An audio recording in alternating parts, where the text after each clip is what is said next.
¿Qué tal? Hablemos de un tema que tarde o temprano nos toca de cerca a casi todos y que en Perú vaya que genera preguntas: la herencia.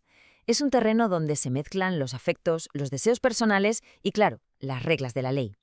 Hoy vamos a desentrañar juntos cómo funciona este balance entre lo que uno quiere y lo que la ley peruana dispone para proteger a la familia. Miren, esta es nuestra hoja de ruta para hoy.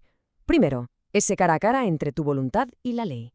Luego vamos a meternos de lleno en la legítima, esa parte que no se puede tocar.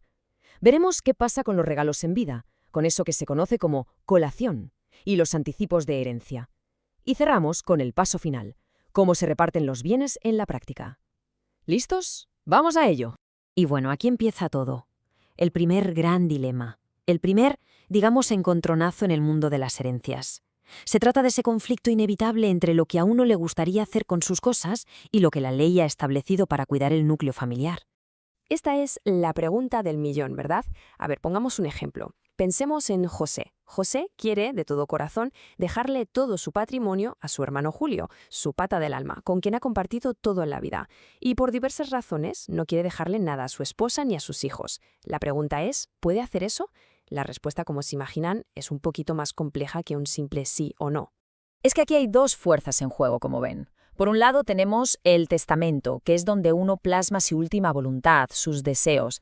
Pero del otro lado está la ley, nuestro Código Civil peruano, que funciona como un árbitro que dice: un momento, tu voluntad es importante, pero hay límites, y esos límites están puestos precisamente para proteger a la familia más cercana. Y justo ese límite, esa barrera que pone la ley, nos lleva de cabeza a nuestro segundo punto. Un concepto que es fundamental entender, la famosa legítima. ¿Qué es la legítima? Piensen en ella como si fuera una caja fuerte dentro de la herencia. Es esa porción del patrimonio que la ley blinda, la pone bajo 7 llaves y la reserva exclusivamente para un grupo de personas muy específico, los llamados herederos forzosos. El que hace el testamento simplemente no tiene poder sobre esa parte para dársela a otra persona. Y bueno, ¿quiénes son esos herederos tan protegidos? El Código Civil los ordena en una lista, del 1 al 6, pero aquí presten mucha atención, porque lo más importante es la línea divisoria que podemos trazar justo después del tercer orden. Los 3 primeros grupos, esos juegan en otra liga. Y aquí está la gran diferencia, la clave de todo.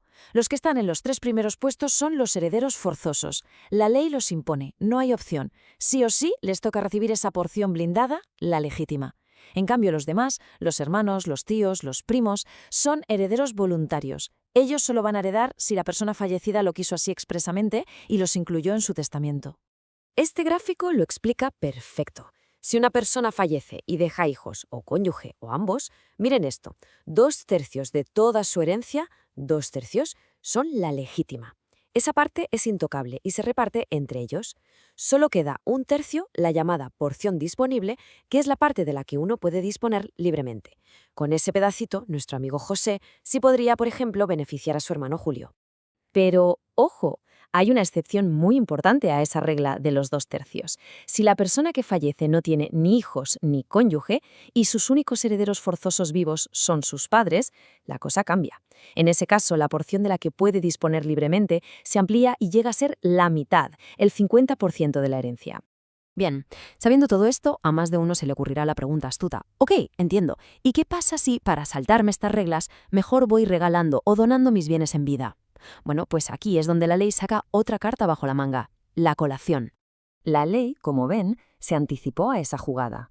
El artículo 1629 del Código Civil es súper claro, no deja lugar a dudas. Te dice, en resumen, las mismas reglas y los mismos límites que tienes para tu testamento aplican para las donaciones que haces en vida. Así de simple. No hay forma de escaparse. Y el mecanismo para que esa regla se cumpla es justamente la colación. Imaginen que es como un botón de rebobinar legal.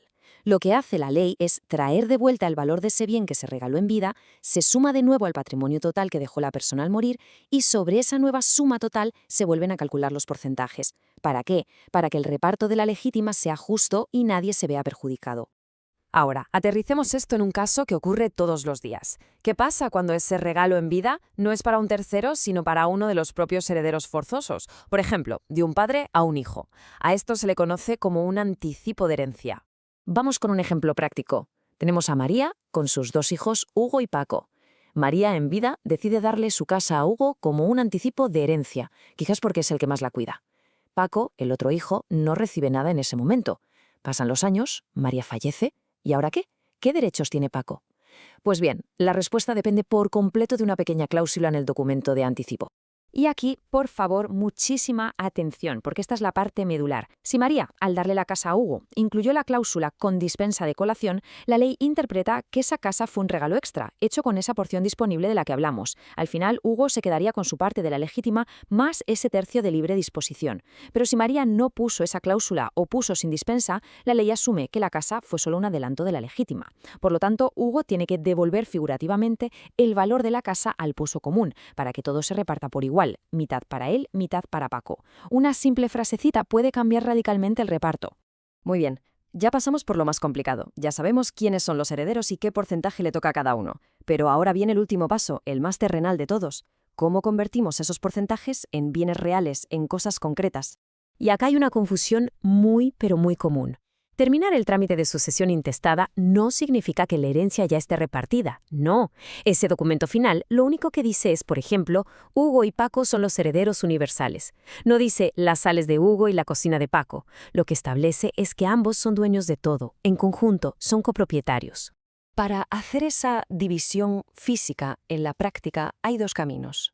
Si todos, absolutamente todos los herederos están de acuerdo en cómo repartir las cosas, pueden ir a una notaría y hacerlo de forma rápida y eficiente. Pero basta que una sola persona no esté de acuerdo para que todo se complique y tengan que ir por la vía judicial.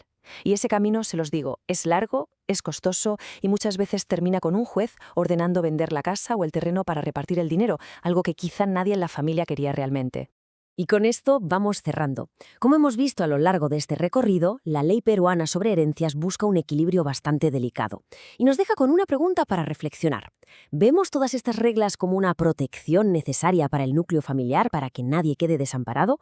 ¿O más bien las vemos como un límite a nuestra libertad personal de decidir sobre el destino de aquello por lo que trabajamos toda una vida? La respuesta, como casi todo en derecho, tiene muchísimos matices.